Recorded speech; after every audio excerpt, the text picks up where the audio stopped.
পক্ষে থেকে তৃণমূল কংগ্রেসকে সমর্থন করে এসেছেন। আজকেও সেই দাবি নিয়ে আপনাদের কাছে এসেছি।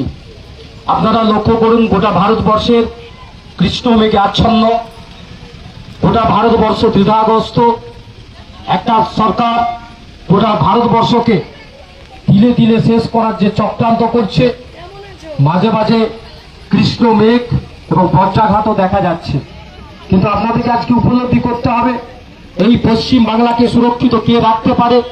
কেন্দ্রীয় সরকারের যে বঞ্চনা, সেই বঞ্চনা থেকে ছিনিয়ে এনে আমাদের এলাকার কে উন্নয়ন করতে পারে? তাই আপনাদেরকে আমরা নিবেদন করব, আপনারা তৃণমূল কংগ্রেসের পক্ষে থেকে জোড়াফুল চিহ্নে ভোট দিয়ে 11ই জ্যৈষ্ঠ সুজাতা মণ্ডলকে জয়যুক্ত করুন।